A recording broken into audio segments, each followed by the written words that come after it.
오늘 여러분과 함께 아주 특별한 한 여성의 삶 속으로 여행을 떠나고자 합니다.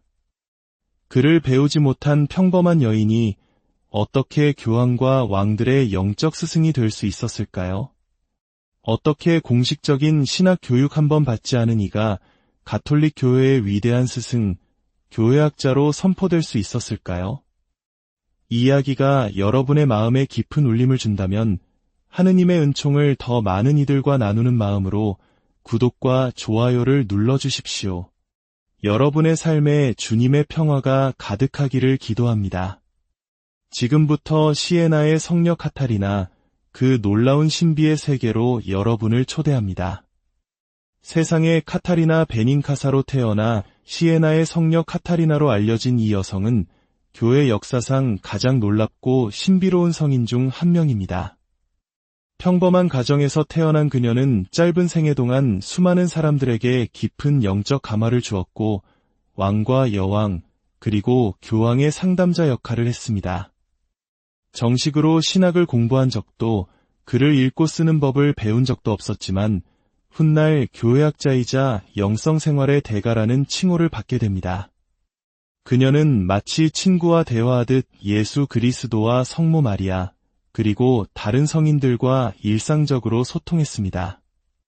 이러한 그녀의 삶은 눈에 보이는 세상만이 전부라고 믿는 현대의 세속주의에 강력한 도전장을 내밉니다. 카타리나의 삶은 성경이 말하는 심오한 진리, 즉 이 세상과 저 높은 하늘나라가 거대한 심연으로 분리된 것이 아니라 서로 깊이 상호작용하며 연결되어 있다는 사실을 온몸으로 증언합니다. 예수님께서 가르쳐주신 기도의 핵심에는 아버지의 나라가 오시며 아버지의 뜻이 하늘에서와 같이 땅에서도 이루어지소서라는 구절이 있습니다. 카타리나는 이 진리를 뼈 속 깊이 이해했습니다. 그녀는 죄의 나락에서부터 시작하여 하느님과의 황홀한 일치에 이르기까지 영혼이 성장하는 섬세한 과정을 심오하게 꿰뚫어 보았습니다. 그리고 그 여정에 대한 그녀의 묘사는 주님의 길을 따르려는 우리 모두에게 아름답고 강력한 지침이 되어줍니다. 우리는 흔히 권력과 명예를 사제직과 같은 공식적인 직위와 연관짓곤합니다.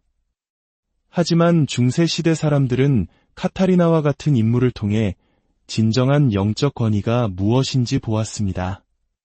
그녀의 영적 가족, 파밀리아 안에는 그녀를 엄마라고 부르며 따랐던 사제와 주교들도 있었습니다.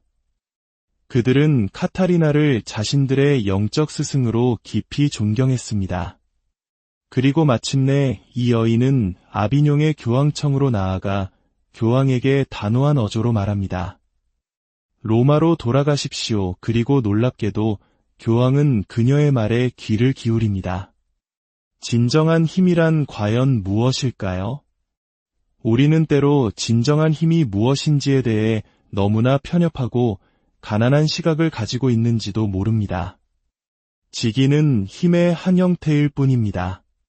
시에나의 성녀 카타리나는 중세 전체를 통틀어 가장 강력한 인물 중 한 사람이었고 교회는 그 위대한 지혜로 그녀의 가치를 알아보았습니다. 카타리나는 1347년 3월 25일 이탈리아 시에나에서 야코포 베닌카사와 그의 아내 라파 사이에서 24번째 아이로 태어났습니다. 기록에 따르면 그녀는 아름답고 활기차며 사랑스러운 아이였습니다. 그러던 어느 날 그녀가 6살 혹은 7살이었을 때 그녀의 삶을 영원히 바꾸어 놓은 한 사건이 일어납니다. 친척 집에서 집으로 돌아오던 길, 붐비는 길 한가운데서 카타리나는 문득 하늘을 올려다보았고 그곳에서 다른 성인들과 사도들에게 둘러싸인 예수 그리스도의 환시를 보게 됩니다. 가장 놀라웠던 점은 예수님께서 교황의 제의를 입고 계셨다는 사실입니다. 그녀는 그 환시에 완전히 매료되었습니다.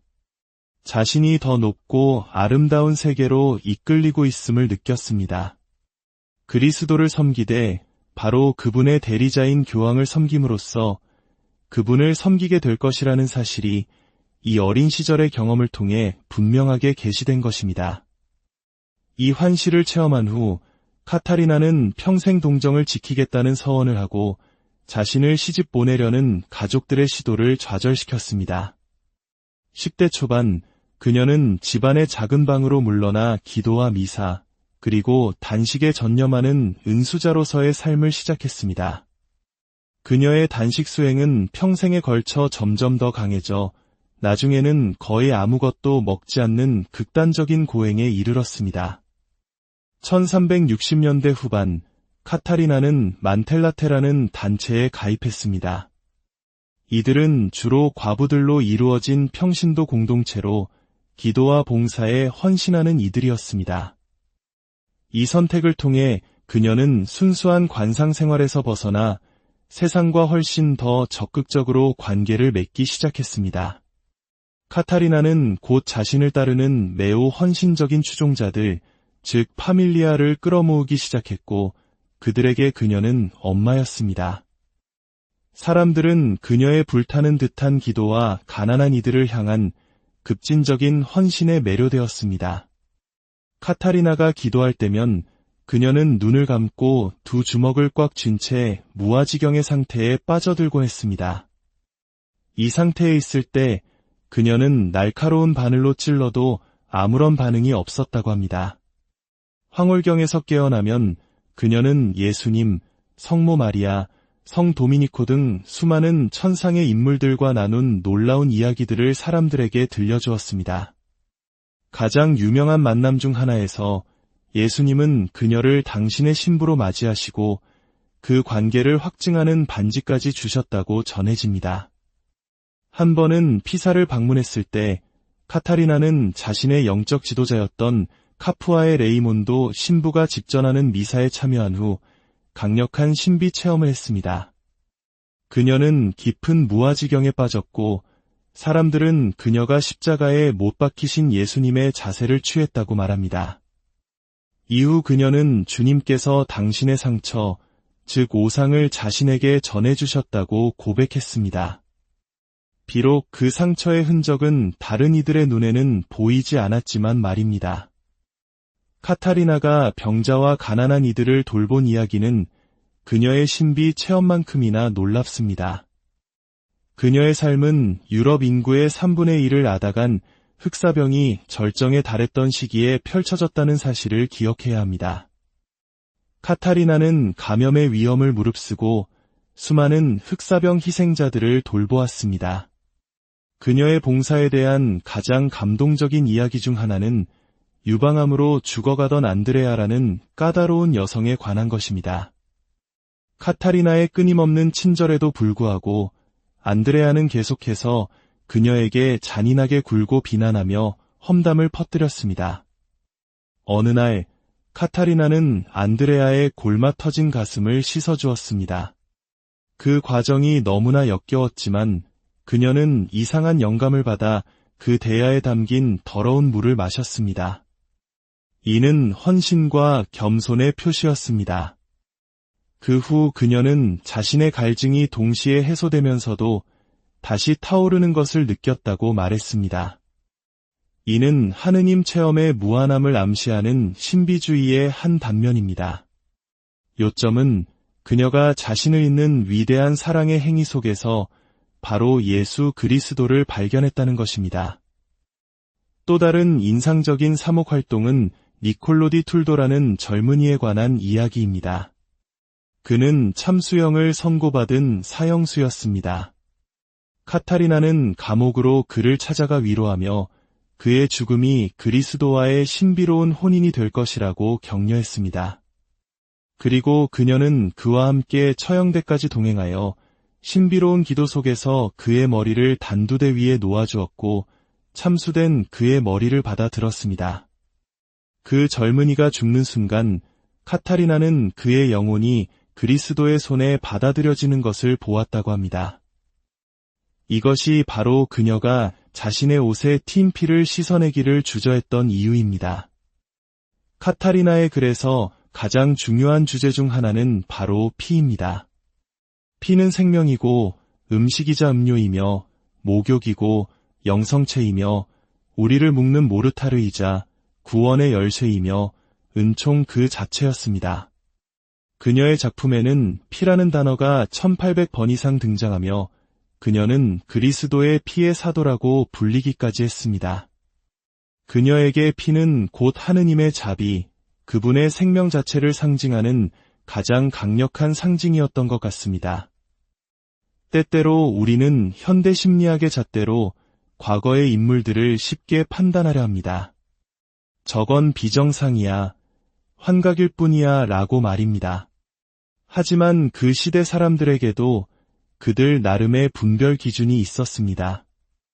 그들은 한 사람의 삶 전체를 통해 진실성을 판단했습니다.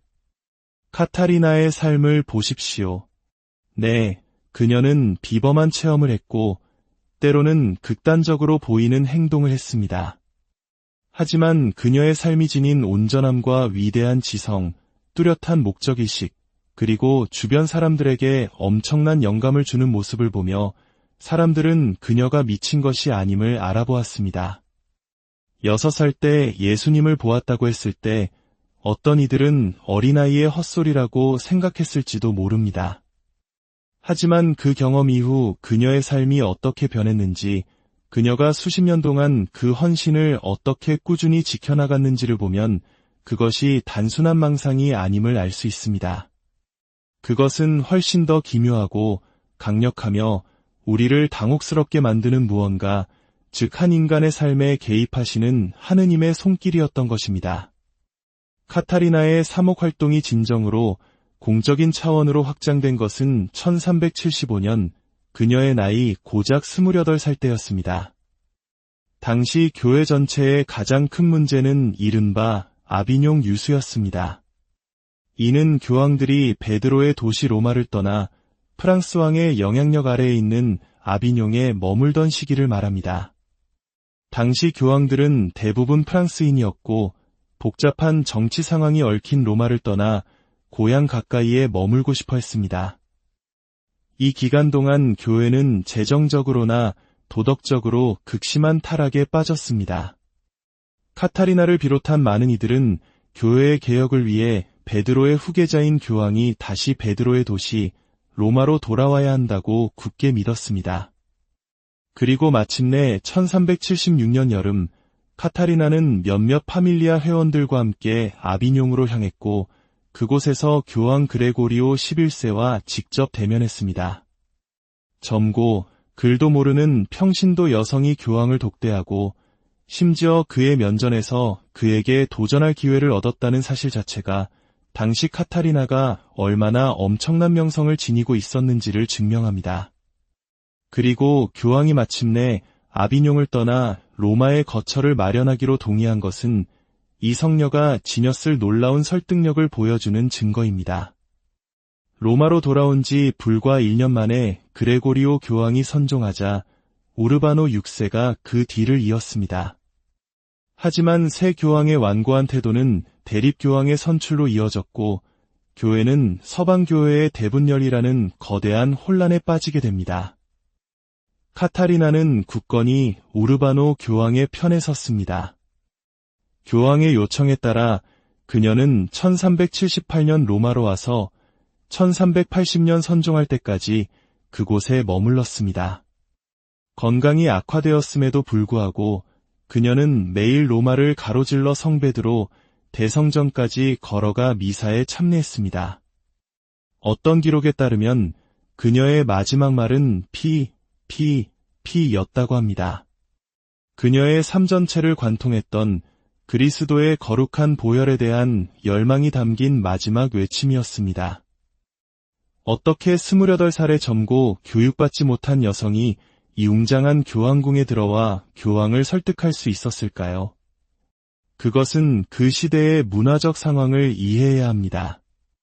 오늘날 우리는 대중음악 스타나 스포츠 선수 혹은 성공한 사업가들을 존경하고 그들의 말에 귀를 기울입니다. 하지만 14세기에는 누가 가장 존경받았을까요? 바로 성인들, 즉 거룩함과 맞닿아 있다고 여겨지는 사람들이었습니다. 시에나의 카타리나는 그 누구보다도 하늘나라와 끊임없이 교감하는 인물로 비춰졌습니다. 그것이 그녀에게 비할 데 없는 명성을 안겨주었습니다. 바로 그 명성 때문에 사회적으로 낮은 신분의 여성이자 문맹이었던 그녀가 교황궁에 들어왔을 뿐만 아니라 교황이 그곳을 떠나도록 설득할 수 있었던 것입니다. 교황 자신도 그녀의 말을 성령의 말씀으로 받아들였고 그렇기에 그녀의 요청에 따랐던 것입니다. 카타리나가 진정한 신학자라는 사실은 교황 바오로 6세가 그녀를 교회학자로 선포한 것에서 증명됩니다. 하지만 그녀의 신학은 일반적인 학문적 신학과는 다릅니다. 그녀의 신학은 생생한 이미지와 은유를 통해 펼쳐집니다. 그녀의 신학은 그녀가 남긴 편지들과 그녀 자신과 하느님 사이의 대화를 기록한 위대한 저서 대화록에서 찾아볼 수 있습니다. 젊은 카타리나는 하느님으로부터 받은 말씀을 이렇게 전합니다. 딸아, 너는 누구이고 내가 누구인지 아느냐? 너는 존재하지 않는 자여, 나는 존재하는 자이다. 이는 인간을 폄하하는 말이 아니라 하느님과 피조물의 관계를 형이상학적으로 정확하게 묘사한 것입니다. 하느님만이 스스로의 힘으로 존재하시는 실체이며 다른 모든 것은 하느님에 의해 존재를 유지하는 한에서만 존재합니다. 그러므로 하느님 없이는 우리가 아무것도 아니라는 말은 문자 그대로 진실입니다. 카타리나는 하느님의 본질을 평화의 바다에, 우리 자신을 그 바다 속의 물고기에 비유합니다. 이는 하느님과 피조물이 경쟁 관계가 아님을 보여주는 훌륭한 은유입니다. 오히려 피조물은 하느님과 그분의 자비 안에서 살고 존재합니다. 이것이 바로 카타리나가 하느님을 영혼이 자신의 존엄과 가치를 비추어 보는 거울에 비유할 수 있었던 이유입니다. 영성 생활의 여정에서 카타리나는 눈물의 중요성을 이야기합니다. 그녀는 눈물을 5가지 종류로 구분합니다. 첫째는 저주받은 자들의 눈물, 즉 지옥의 눈물입니다. 둘째는 두려움의 눈물입니다. 셋째는 하느님과 사랑에 빠지기 시작한 이들의 부드러운 눈물입니다. 넷째는 하느님과 진정한 일치를 이룬 완전한 이들의 눈물입니다. 그리고 마지막으로 주님께 온전히 자신을 내어 맡긴 이들의 달콤한 눈물이 있습니다. 지옥에 대한 카타리나의 생각은 특히 주목할 만합니다. 모든 사람이 구원받기를 열망했던 그녀는 예수님께 이렇게 여쭈었습니다. 주님, 주님께서 당신의 모습대로 창조하신 영혼들 중 단 하나라도 길을 잃고 당신의 손에서 벗어나는 것을 제가 어찌 감당할 수 있겠습니까? 주님께서 그녀에게 주신 대답은 실로 숨막히게 아름답습니다. 사랑은 지옥에 갇힐 수 없다. 사랑은 지옥을 완전히 소멸시킬 것이다. 즉, 모든 이가 구원받기를 바라는 카타리나의 그 사랑 자체가 지옥의 독에 대한 해독제와 같다는 말씀이었습니다. 그녀는 주님께 이렇게 말했습니다. 만약 제가 주님과 사랑으로 일치하면서 동시에 지옥의 문을 막는 방해물이 되어 아무도 그곳에 들어가지 못하게 할 수 있다면 그것이 저에게는 가장 큰 기쁨일 것입니다. 진정한 사랑은 참으로 어렵습니다. 사랑은 감정이 아니라 다른 이의 선을 바라는 의지이기 때문입니다. 이는 자신의 이기심이라는 작은 껍질을 깨고 나와야 함을 의미합니다. 나의 필요가 중요한 것이 아니라 당신의 선이 중요하다고 말하는 것은 세상에서 가장 어려운 일 중 하나입니다. 이것이 바로 우리가 사랑을 신학적 덕목, 즉 향주덕이라고 부르는 이유입니다. 그것은 우리 자신의 힘으로 실천할 수 있는 것이 아니라 은총처럼 주어지는 선물입니다. 그리고 그 사랑이 우리 삶에 찾아올 때 모든 것이 변화합니다. 아침에 눈을 뜨며 오늘 나의 목적은 다른 사람들의 선이 어떻게 실현될 수 있을까? 라고 묻는다면 당신의 삶 전체가 바뀔 것입니다. 이것이 바로 예수님께서 말씀하신 거듭남이며 밭에 묻힌 보물을 찾는 것이고 값진 진주를 발견하는 것입니다. 가톨릭 전통의 주류와 마찬가지로 카타리나는 은총 없이는 영적 생활이 시작될 수 없다고 가르칩니다. 그 누구도 스스로의 힘으로 죄의 구렁텅이에서 빠져나올 수 없습니다. 은총이 항상 먼저 옵니다. 하지만 우리는 행동을 통해 그 은총에 협력할 수 있습니다. 그 첫 단계는 자기인식의 방으로 들어가는 것입니다. 그곳에서 우리는 하느님의 자녀로서 우리의 비참함과 존엄함을 동시에 발견하게 됩니다. 이 과정의 핵심에는 겸손이 있습니다. 겸손은 모든 영적 진보의 기초이며 아담의 교만을 치유하는 약입니다. 겸손과 밀접하게 연결된 것은 순명입니다. 그리고 영적 생활의 가장 중심에는 사랑, 즉 애덕이 있습니다. 왜냐하면 하느님께서 바로 사랑이시기 때문입니다. 인간의 의지가 하느님께 올바르게 향할 때 우리의 마음은 놀랍게도 확장됩니다. 카타리나는 말합니다. 그렇게 되면 마음이 너무나 커져서 그 사랑 넘치는 애덕 안에 모든 사람을 위한 자리가 생겨납니다. 그러나 이 사랑의 법칙에는 혹독한 이면이 따릅니다. 바로 고통의 법칙입니다. 사랑은 자기 자신을 내어주는 것이기에 언제나 상실의 아픔을 동반합니다. 주님께서 카타리나에게 말씀하셨듯이 사랑이 커질수록 고통과 슬픔도 커진다. 그리스도인들은 이것이 바로 지고한 사랑의 행위였던 예수님의 십자가 순환에 동참하는 것임을 즉시 알아차립니다. 그러므로 그리스도교 영성에서 하느님께 가까이 다가가는 길에는 반드시 십자가가 필요합니다. 이는 고통에 대한 집착이 아니라 이기적인 자아에 대한 죽음을 의미합니다. 자기 사랑, 자신의 계획과 욕망에 대한 집착을 버리는 과정은 언제나 고통스럽습니다. 죄로 뒤틀린 세상에서 자기 자신을 떠나 하느님께로 향하는 것은 특히나 더 고통스럽습니다. 이것이 바로 모든 위대한 그리스도교 신비가들의 삶에서 십자가가 발견되는 이유입니다. 시에나의 성녀 카타리나는 왜 우리에게 중요한 인물일까요? 첫째, 그녀는 이 세상 너머의 차원이 존재함을 생생하게 증언했습니다. 그녀는 성인들과 성모 마리아, 그리고 예수 그리스도와 인격적인 관계를 맺으며 살았습니다. 그녀의 삶은 우리에게 보이지 않는 세계가 단순한 환상이 아니라 이 세상보다 더욱 완전한 실제임을 상기시켜줍니다. 둘째, 그녀는 사랑의 강렬함 때문에 중요합니다. 카타리나는 저 너머의 세계에 깊이 잠겨 있었기에 이 고통받는 세상에 은총과 자비를 전하는 통로가 될 수 있었습니다. 그녀 자신이 바로 하늘과 땅을 잇는 다리이자 야곱의 사다리였습니다. 그녀의 삶은 또한 신학적 덕목인 믿음, 희망, 사랑에는 과함이 있을 수 없다는 위대한 원리를 보여줍니다. 카타리나처럼 그리스도와 깊은 사랑에 빠진 사람은 자신의 생명까지도 내어줄 정도로 철저하고 완전하게, 심지어 과도하게 사랑합니다. 시에나의 성녀 카타리나의 삶이 오늘을 살아가는 우리에게 깊은 영감을 주기를 바랍니다.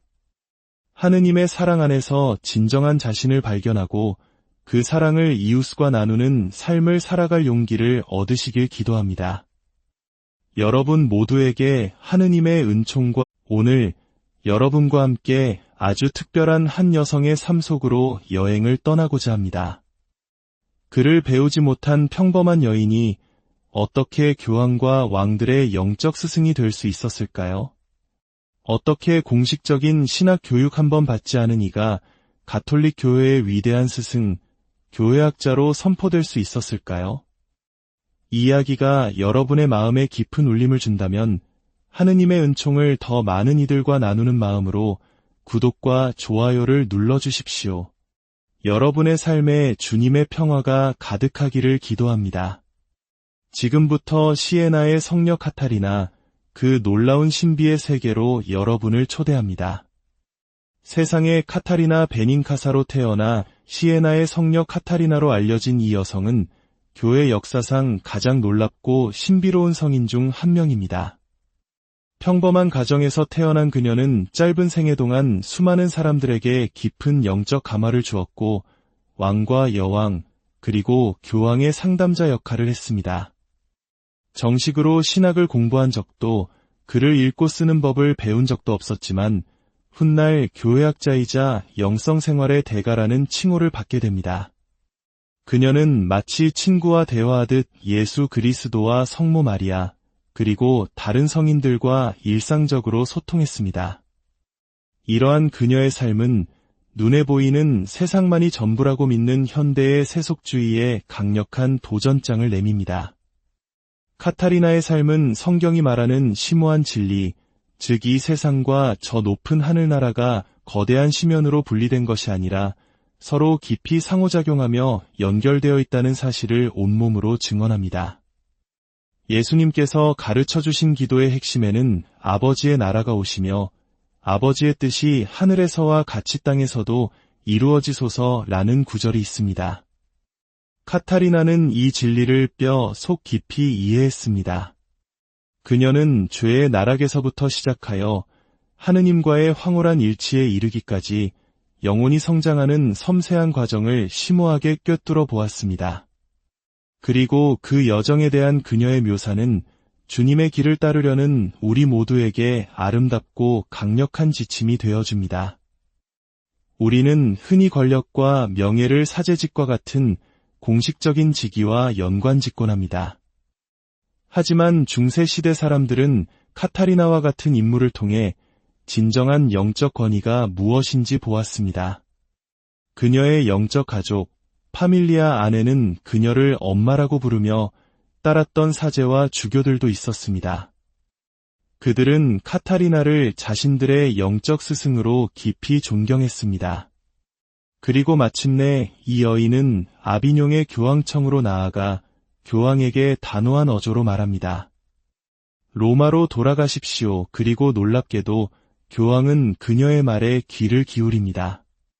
진정한 힘이란 과연 무엇일까요? 우리는 때로 진정한 힘이 무엇인지에 대해 너무나 편협하고 가난한 시각을 가지고 있는지도 모릅니다. 직위는 힘의 한 형태일 뿐입니다. 시에나의 성녀 카타리나는 중세 전체를 통틀어 가장 강력한 인물 중 한 사람이었고 교회는 그 위대한 지혜로 그녀의 가치를 알아보았습니다. 카타리나는 1347년 3월 25일 이탈리아 시에나에서 야코포 베닌카사와 그의 아내 라파 사이에서 24번째 아이로 태어났습니다. 기록에 따르면 그녀는 아름답고 활기차며 사랑스러운 아이였습니다.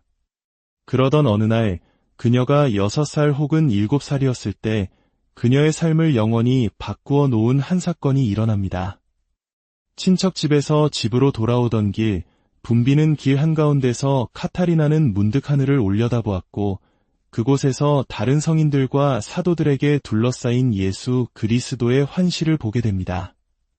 가장 놀라웠던 점은 예수님께서 교황의 제의를 입고 계셨다는 사실입니다. 그녀는 그 환시에 완전히 매료되었습니다. 자신이 더 높고 아름다운 세계로 이끌리고 있음을 느꼈습니다. 그리스도를 섬기되 바로 그분의 대리자인 교황을 섬김으로써 그분을 섬기게 될 것이라는 사실이 이 어린 시절의 경험을 통해 분명하게 계시된 것입니다. 이 환시를 체험한 후 카타리나는 평생 동정을 지키겠다는 서원을 하고 자신을 시집 보내려는 가족들의 시도를 좌절시켰습니다. 10대 초반 그녀는 집안의 작은 방으로 물러나 기도와 미사, 그리고 단식에 전념하는 은수자로서의 삶을 시작했습니다. 그녀의 단식 수행은 평생에 걸쳐 점점 더 강해져 나중에는 거의 아무것도 먹지 않는 극단적인 고행에 이르렀습니다. 1360년대 후반 카타리나는 만텔라테라는 단체에 가입했습니다. 이들은 주로 과부들로 이루어진 평신도 공동체로 기도와 봉사에 헌신하는 이들이었습니다. 이 선택을 통해 그녀는 순수한 관상 생활에서 벗어나 세상과 훨씬 더 적극적으로 관계를 맺기 시작했습니다. 카타리나는 곧 자신을 따르는 매우 헌신적인 추종자들, 즉 파밀리아를 끌어모으기 시작했고 그들에게 그녀는 엄마였습니다. 사람들은 그녀의 불타는 듯한 기도와 가난한 이들을 향한 급진적인 헌신에 매료되었습니다. 카타리나가 기도할 때면 그녀는 눈을 감고 두 주먹을 꽉 쥔 채 무아지경의 상태에 빠져들곤 했습니다. 이 상태에 있을 때 그녀는 날카로운 바늘로 찔러도 아무런 반응이 없었다고 합니다. 황홀경에서 깨어나면 그녀는 예수님, 성모 마리아, 성 도미니코 등 수많은 천상의 인물들과 나눈 놀라운 이야기들을 사람들에게 들려주었습니다. 가장 유명한 만남 중 하나에서 예수님은 그녀를 당신의 신부로 맞이하시고 그 관계를 확증하는 반지까지 주셨다고 전해집니다. 한 번은 피사를 방문했을 때 카타리나는 자신의 영적 지도자였던 카푸아의 레이몬도 신부가 집전하는 미사에 참여한 후 강력한 신비 체험을 했습니다. 그녀는 깊은 무아지경에 빠졌고 사람들은 그녀가 십자가에 못 박히신 예수님의 자세를 취했다고 말합니다. 이후 그녀는 주님께서 당신의 상처, 즉 오상을 자신에게 전해주셨다고 고백했습니다. 비록 그 상처의 흔적은 다른 이들의 눈에는 보이지 않았지만 말입니다. 카타리나가 병자와 가난한 이들을 돌본 이야기는 그녀의 신비 체험만큼이나 놀랍습니다. 그녀의 삶은 유럽 인구의 3분의 1을 앗아간 흑사병이 절정에 달했던 시기에 펼쳐졌다는 사실을 기억해야 합니다. 카타리나는 감염의 위험을 무릅쓰고 수많은 흑사병 희생자들을 돌보았습니다. 그녀의 봉사에 대한 가장 감동적인 이야기 중 하나는 유방암으로 죽어가던 안드레아라는 까다로운 여성에 관한 것입니다. 카타리나의 끊임없는 친절에도 불구하고 안드레아는 계속해서 그녀에게 잔인하게 굴고 비난하며 험담을 퍼뜨렸습니다. 어느 날 카타리나는 안드레아의 골마 터진 가슴을 씻어주었습니다. 그 과정이 너무나 역겨웠지만 그녀는 이상한 영감을 받아 그 대야에 담긴 더러운 물을 마셨습니다. 이는 헌신과 겸손의 표시였습니다. 그 후 그녀는 자신의 갈증이 동시에 해소되면서도 다시 타오르는 것을 느꼈다고 말했습니다. 이는 하느님 체험의 무한함을 암시하는 신비주의의 한 단면입니다. 요점은 그녀가 자신을 잇는 위대한 사랑의 행위 속에서 바로 예수 그리스도를 발견했다는 것입니다. 또 다른 인상적인 사목 활동은 니콜로 디 툴도라는 젊은이에 관한 이야기입니다. 그는 참수형을 선고받은 사형수였습니다. 카타리나는 감옥으로 그를 찾아가 위로하며 그의 죽음이 그리스도와의 신비로운 혼인이 될 것이라고 격려했습니다. 그리고 그녀는 그와 함께 처형대까지 동행하여 신비로운 기도 속에서 그의 머리를 단두대 위에 놓아주었고 참수된 그의 머리를 받아 들었습니다. 그 젊은이가 죽는 순간 카타리나는 그의 영혼이 그리스도의 손에 받아들여지는 것을 보았다고 합니다. 이것이 바로 그녀가 자신의 옷에 튄 피를 씻어내기를 주저했던 이유입니다. 카타리나의 글에서 가장 중요한 주제 중 하나는 바로 피입니다.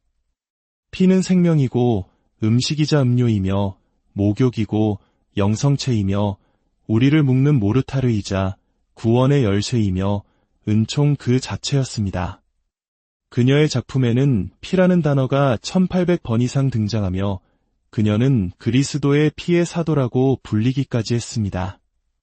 그녀에게 피는 곧 하느님의 자비, 그분의 생명 자체를 상징하는 가장 강력한 상징이었던 것 같습니다. 때때로 우리는 현대 심리학의 잣대로 과거의 인물들을 쉽게 판단하려 합니다.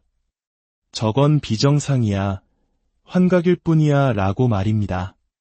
하지만 그 시대 사람들에게도 그들 나름의 분별 기준이 있었습니다. 그들은 한 사람의 삶 전체를 통해 진실성을 판단했습니다. 카타리나의 삶을 보십시오. 네, 그녀는 비범한 체험을 했고 때로는 극단적으로 보이는 행동을 했습니다. 하지만 그녀의 삶이 지닌 온전함과 위대한 지성, 뚜렷한 목적의식, 그리고 주변 사람들에게 엄청난 영감을 주는 모습을 보며 사람들은 그녀가 미친 것이 아님을 알아보았습니다. 6살 때 예수님을 보았다고 했을 때 어떤 이들은 어린아이의 헛소리라고 생각했을지도 모릅니다. 하지만 그 경험 이후 그녀의 삶이 어떻게 변했는지, 그녀가 수십 년 동안 그 헌신을 어떻게 꾸준히 지켜나갔는지를 보면 그것이 단순한 망상이 아님을 알 수 있습니다. 그것은 훨씬 더 기묘하고 강력하며 우리를 당혹스럽게 만드는 무언가, 즉 한 인간의 삶에 개입하시는 하느님의 손길이었던 것입니다. 카타리나의 사목 활동이 진정으로 공적인 차원으로 확장된 것은 1375년, 그녀의 나이 고작 28살 때였습니다. 당시 교회 전체의 가장 큰 문제는 이른바 아비뇽 유수였습니다. 이는 교황들이 베드로의 도시 로마를 떠나 프랑스 왕의 영향력 아래에 있는 아비뇽에 머물던 시기를 말합니다. 당시 교황들은 대부분 프랑스인이었고 복잡한 정치 상황이 얽힌 로마를 떠나 고향 가까이에 머물고 싶어 했습니다. 이 기간 동안 교회는 재정적으로나 도덕적으로 극심한 타락에 빠졌습니다. 카타리나를 비롯한 많은 이들은 교회의 개혁을 위해 베드로의 후계자인 교황이 다시 베드로의 도시 로마로 돌아와야 한다고 굳게 믿었습니다. 그리고 마침내 1376년 여름, 카타리나는 몇몇 파밀리아 회원들과 함께 아비뇽으로 향했고 그곳에서 교황 그레고리오 11세와 직접 대면했습니다. 젊고 글도 모르는 평신도 여성이 교황을 독대하고 심지어 그의 면전에서 그에게 도전할 기회를 얻었다는 사실 자체가 당시 카타리나가 얼마나 엄청난 명성을 지니고 있었는지를 증명합니다. 그리고 교황이 마침내 아비뇽을 떠나 로마의 거처를 마련하기로 동의한 것은 이 성녀가 지녔을 놀라운 설득력을 보여주는 증거입니다. 로마로 돌아온 지 불과 1년 만에 그레고리오 교황이 선종하자 우르바노 6세가 그 뒤를 이었습니다. 하지만 새 교황의 완고한 태도는 대립교황의 선출로 이어졌고 교회는 서방교회의 대분열이라는 거대한 혼란에 빠지게 됩니다. 카타리나는 굳건히 우르바노 교황의 편에 섰습니다. 교황의 요청에 따라 그녀는 1378년 로마로 와서 1380년 선종할 때까지 그곳에 머물렀습니다. 건강이 악화되었음에도 불구하고 그녀는 매일 로마를 가로질러 성베드로 대성전까지 걸어가 미사에 참여했습니다. 어떤 기록에 따르면 그녀의 마지막 말은 피였다고 합니다. 그녀의 삶 전체를 관통했던 그리스도의 거룩한 보혈에 대한 열망이 담긴 마지막 외침이었습니다. 어떻게 28살의 젊고 교육받지 못한 여성이 이 웅장한 교황궁에 들어와 교황을 설득할 수 있었을까요? 그것은 그 시대의 문화적 상황을 이해해야 합니다. 오늘날 우리는 대중음악 스타나 스포츠 선수 혹은 성공한 사업가들을 존경하고 그들의 말에 귀를 기울입니다. 하지만 14세기에는 누가 가장 존경받았을까요? 바로 성인들, 즉 거룩함과 맞닿아 있다고 여겨지는 사람들이었습니다. 시에나의 카타리나는 그 누구보다도 하늘나라와 끊임없이 교감하는 인물로 비춰졌습니다. 그것이 그녀에게 비할 데 없는 명성을 안겨주었습니다. 바로 그 명성 때문에 사회적으로 낮은 신분의 여성이자 문맹이었던 그녀가 교황궁에 들어왔을 뿐만 아니라 교황이 그곳을 떠나도록 설득할 수 있었던 것입니다. 교황 자신도 그녀의 말을 성령의 말씀으로 받아들였고 그렇기에 그녀의 요청에 따랐던 것입니다. 카타리나가 진정한 신학자라는 사실은 교황 바오로 6세가 그녀를 교회학자로 선포한 것에서 증명됩니다. 하지만 그녀의 신학은 일반적인 학문적 신학과는 다릅니다. 그녀의 신학은 생생한 이미지와 은유를 통해 펼쳐집니다. 그녀의 신학은 그녀가 남긴 편지들과 그녀 자신과 하느님 사이의 대화를 기록한 위대한 저서 대화록에서 찾아볼 수 있습니다. 젊은 카타리나는 하느님으로부터 받은 말씀을 이렇게 전합니다. 딸아, 너는 누구이고 내가 누구인지 아느냐? 너는 존재하지 않는 자여, 나는 존재하는 자이다. 이는 인간을 폄하하는 말이 아니라 하느님과 피조물의 관계를 형이상학적으로 정확하게 묘사한 것입니다. 하느님만이 스스로의 힘으로 존재하시는 실체이며 다른 모든 것은 하느님에 의해 존재를 유지하는 한에서만 존재합니다. 그러므로 하느님 없이는 우리가 아무것도 아니라는 말은 문자 그대로 진실입니다. 카타리나는 하느님의 본질을 평화의 바다에, 우리 자신을 그 바다 속의 물고기에 비유합니다. 이는 하느님과 피조물이 경쟁 관계가 아님을 보여주는 훌륭한 은유입니다. 오히려 피조물은 하느님과 그분의 자비 안에서 살고 존재합니다. 이것이 바로 카타리나가 하느님을 영원히 자신의 존엄과 가치를 비추어 보는 거울에 비유할 수 있었던 이유입니다. 영성 생활의 여정에서 카타리나는 눈물의 중요성을 이야기합니다. 그녀는 눈물을 5가지 종류로 구분합니다. 첫째는 저주받은 자들의 눈물, 즉 지옥의 눈물입니다. 둘째는 두려움의 눈물입니다. 셋째는 하느님과 사랑에 빠지기 시작한 이들의 부드러운 눈물입니다. 넷째는 하느님과 진정한 일치를 이룬 완전한 이들의 눈물입니다. 그리고 마지막으로 주님께 온전히 자신을 내어 맡긴 이들의 달콤한 눈물이 있습니다. 지옥에 대한 카타리나의 생각은 특히 주목할 만합니다. 모든 사람이 구원받기를 열망했던 그녀는 예수님께 이렇게 여쭈었습니다. 주님께서 당신의 모습대로 창조하신 영혼들 중 단 하나라도 길을 잃고 당신의 손에서 벗어나는 것을 제가 어찌 감당할 수 있겠습니까? 주님께서 그녀에게 주신 대답은 실로 숨막히게 아름답습니다. 사랑은 지옥에 갇힐 수 없다. 사랑은 지옥을 완전히 소멸시킬 것이다. 즉, 모든 이가 구원받기를 바라는 카타리나의 그 사랑 자체가 지옥의 독에 대한 해독제와 같다는 말씀이었습니다. 그녀는 주님께 이렇게 말했습니다. 만약 제가 주님과 사랑으로 일치하면서 동시에 지옥의 문을 막는 방해물이 되어 아무도 그곳에 들어가지 못하게 할 수 있다면 그것이 저에게는 가장 큰 기쁨일 것입니다. 진정한 사랑은 참으로 어렵습니다. 사랑은 감정이 아니라 다른 이의 선을 바라는 의지이기 때문입니다. 이는 자신의 이기심이라는 작은 껍질을 깨고 나와야 함을 의미합니다. 나의 필요가 중요한 것이 아니라 당신의 선이 중요하다고 말하는 것은 세상에서 가장 어려운 일 중 하나입니다. 이것이 바로 우리가 사랑을 신학적 덕목, 즉 향주덕이라고 부르는 이유입니다. 그것은 우리 자신의 힘으로 실천할 수 있는 것이 아니라 은총처럼 주어지는 선물입니다. 그리고 그 사랑이 우리 삶에 찾아올 때 모든 것이 변화합니다. 아침에 눈을 뜨며 오늘 나의 목적은 다른 사람들의 선이 어떻게 실현될 수 있을까? 라고 묻는다면 당신의 삶 전체가 바뀔 것입니다. 이것이 바로 예수님께서 말씀하신 거듭남이며 밭에 묻힌 보물을 찾는 것이고 값진 진주를 발견하는 것입니다. 가톨릭 전통의 주류와 마찬가지로 카타리나는 은총 없이는 영적 생활이 시작될 수 없다고 가르칩니다. 그 누구도 스스로의 힘으로 죄의 구렁텅이에서 빠져나올 수 없습니다. 은총이 항상 먼저 옵니다. 하지만 우리는 행동을 통해 그 은총에 협력할 수 있습니다.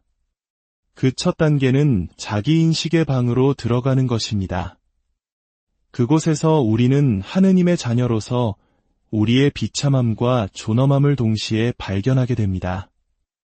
이 과정의 핵심에는 겸손이 있습니다.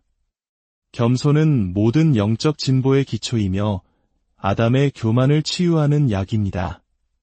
겸손과 밀접하게 연결된 것은 순명입니다. 그리고 영적 생활의 가장 중심에는 사랑, 즉 애덕이 있습니다.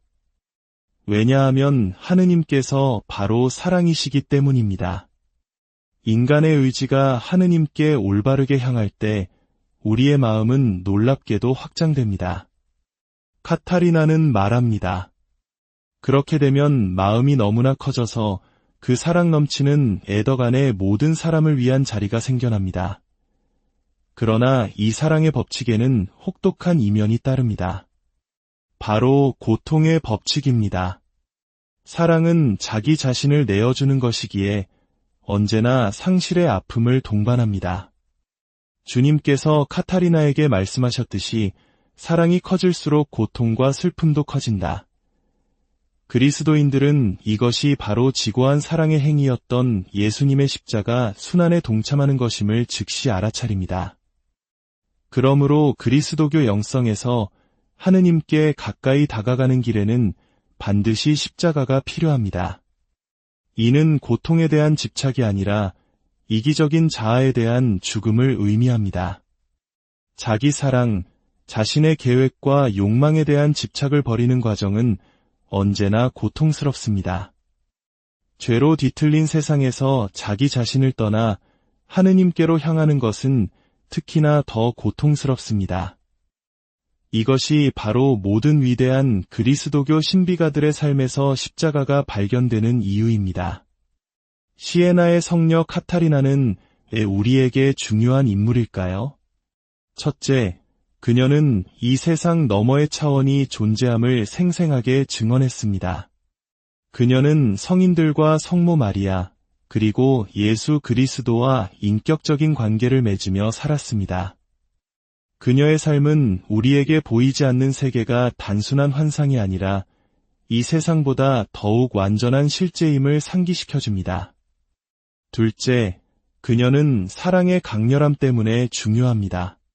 카타리나는 저 너머의 세계에 깊이 잠겨 있었기에 이 고통받는 세상에 은총과 자비를 전하는 통로가 될 수 있었습니다.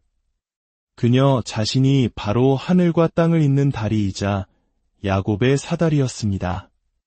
그녀의 삶은 또한 신학적 덕목인 믿음, 희망, 사랑에는 과함이 있을 수 없다는 위대한 원리를 보여줍니다.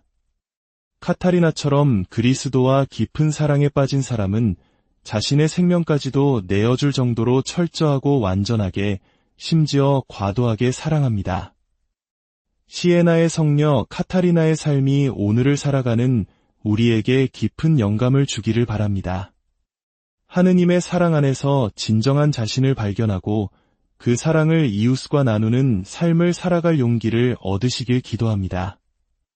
여러분 모두에게 하느님의 은총과 오늘 여러분과 함께 아주 특별한 한 여성의 삶 속으로 여행을 떠나고자 합니다. 그를 배우지 못한 평범한 여인이 어떻게 교황과 왕들의 영적 스승이 될 수 있었을까요? 어떻게 공식적인 신학 교육 한번 받지 않은 이가 가톨릭 교회의 위대한 스승, 교회학자로 선포될 수 있었을까요?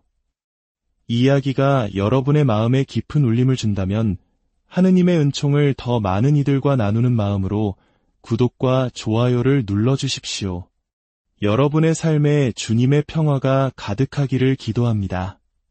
지금부터 시에나의 성녀 카타리나, 그 놀라운 신비의 세계로 여러분을 초대합니다.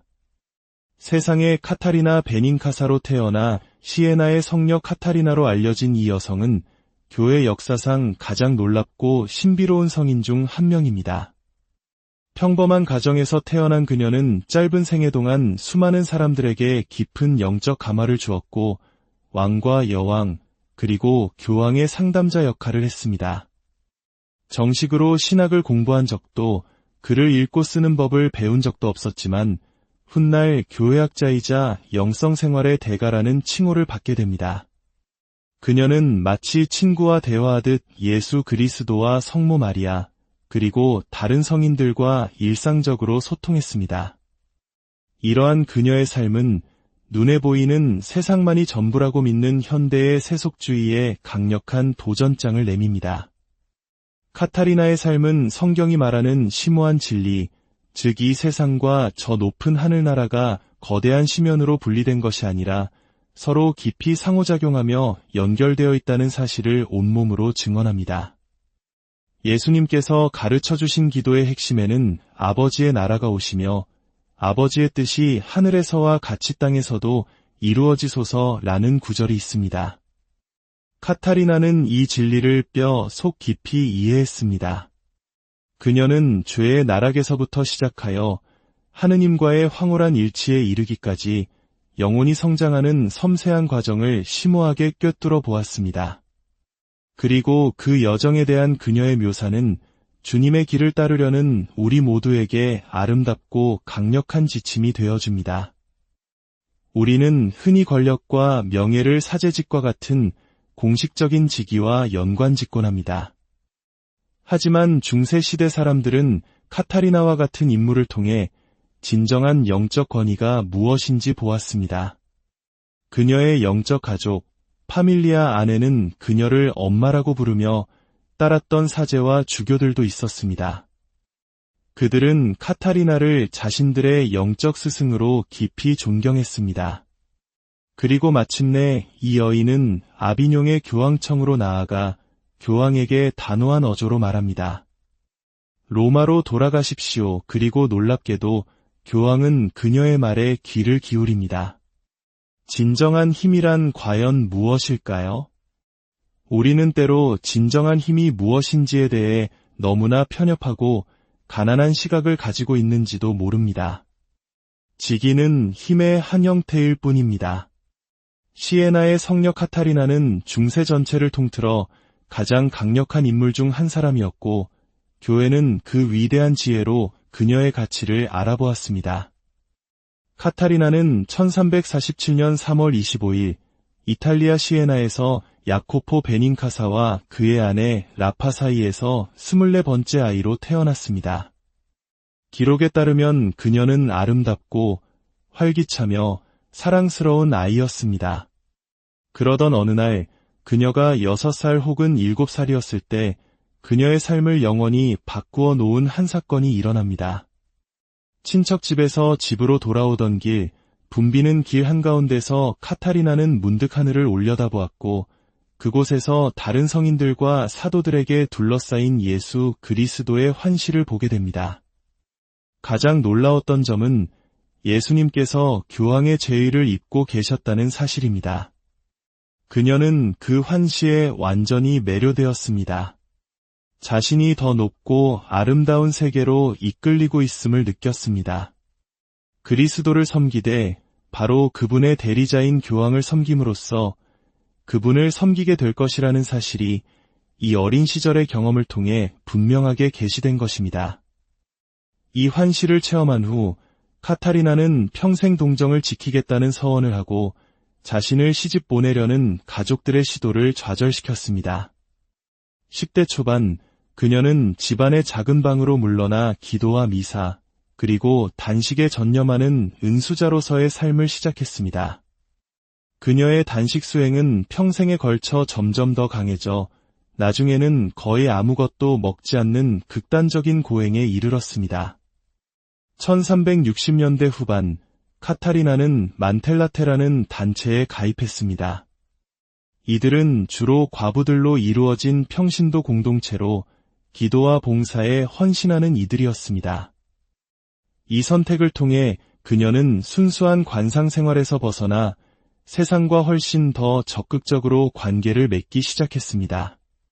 카타리나는 곧 자신을 따르는 매우 헌신적인 추종자들, 즉 파밀리아를 끌어모으기 시작했고 그들에게 그녀는 엄마였습니다. 사람들은 그녀의 불타는 듯한 기도와 가난한 이들을 향한 급진적인 헌신에 매료되었습니다. 카타리나가 기도할 때면 그녀는 눈을 감고 두 주먹을 꽉 쥔 채 무아지경의 상태에 빠져들곤 했습니다. 이 상태에 있을 때 그녀는 날카로운 바늘로 찔러도 아무런 반응이 없었다고 합니다. 황홀경에서 깨어나면 그녀는 예수님, 성모 마리아, 성 도미니코 등 수많은 천상의 인물들과 나눈 놀라운 이야기들을 사람들에게 들려주었습니다. 가장 유명한 만남 중 하나에서 예수님은 그녀를 당신의 신부로 맞이하시고 그 관계를 확증하는 반지까지 주셨다고 전해집니다. 한 번은 피사를 방문했을 때 카타리나는 자신의 영적 지도자였던 카푸아의 레이몬도 신부가 집전하는 미사에 참여한 후 강력한 신비 체험을 했습니다. 그녀는 깊은 무아지경에 빠졌고 사람들은 그녀가 십자가에 못 박히신 예수님의 자세를 취했다고 말합니다. 이후 그녀는 주님께서 당신의 상처, 즉 오상을 자신에게 전해주셨다고 고백했습니다. 비록 그 상처의 흔적은 다른 이들의 눈에는 보이지 않았지만 말입니다.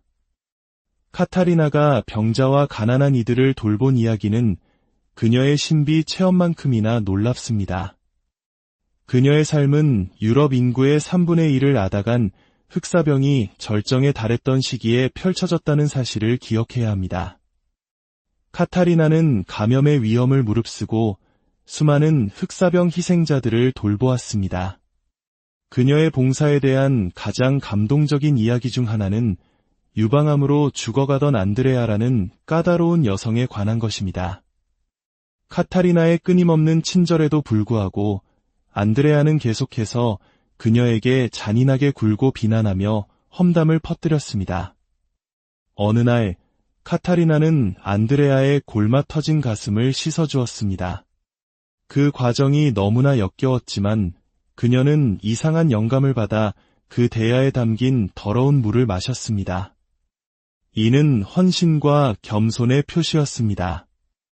그 후 그녀는 자신의 갈증이 동시에 해소되면서도 다시 타오르는 것을 느꼈다고 말했습니다. 이는 하느님 체험의 무한함을 암시하는 신비주의의 한 단면입니다. 요점은 그녀가 자신을 잇는 위대한 사랑의 행위 속에서 바로 예수 그리스도를 발견했다는 것입니다. 또 다른 인상적인 사목 활동은 니콜로 디 툴도라는 젊은이에 관한 이야기입니다.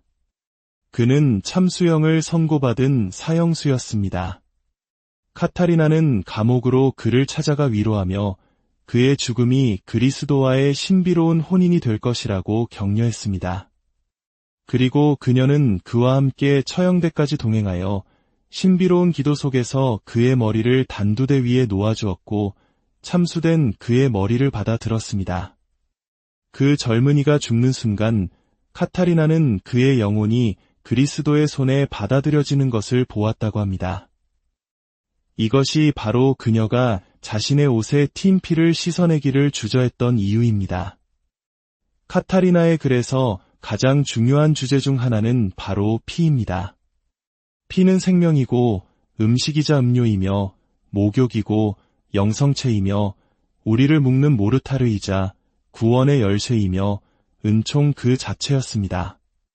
그녀의 작품에는 피라는 단어가 1800번 이상 등장하며 그녀는 그리스도의 피의 사도라고 불리기까지 했습니다. 그녀에게 피는 곧 하느님의 자비, 그분의 생명 자체를 상징하는 가장 강력한 상징이었던 것 같습니다. 때때로 우리는 현대 심리학의 잣대로 과거의 인물들을 쉽게 판단하려 합니다. 저건 비정상이야, 환각일 뿐이야 라고 말입니다. 하지만 그 시대 사람들에게도 그들 나름의 분별 기준이 있었습니다. 그들은 한 사람의 삶 전체를 통해 진실성을 판단했습니다. 카타리나의 삶을 보십시오. 네, 그녀는 비범한 체험을 했고 때로는 극단적으로 보이는 행동을 했습니다. 하지만 그녀의 삶이 지닌 온전함과 위대한 지성, 뚜렷한 목적의식, 그리고 주변 사람들에게 엄청난 영감을 주는 모습을 보며 사람들은 그녀가 미친 것이 아님을 알아보았습니다. 6살 때 예수님을 보았다고 했을 때 어떤 이들은 어린아이의 헛소리라고 생각했을지도 모릅니다. 하지만 그 경험 이후 그녀의 삶이 어떻게 변했는지, 그녀가 수십 년 동안 그 헌신을 어떻게 꾸준히 지켜나갔는지를 보면 그것이 단순한 망상이 아님을 알 수 있습니다. 그것은 훨씬 더 기묘하고 강력하며 우리를 당혹스럽게 만드는 무언가, 즉 한 인간의 삶에 개입하시는 하느님의 손길이었던 것입니다. 카타리나의 사목 활동이 진정으로 공적인 차원으로 확장된 것은 1375년 그녀의 나이 고작 28살 때였습니다. 당시 교회 전체의 가장 큰 문제는 이른바 아비뇽 유수였습니다. 이는 교황들이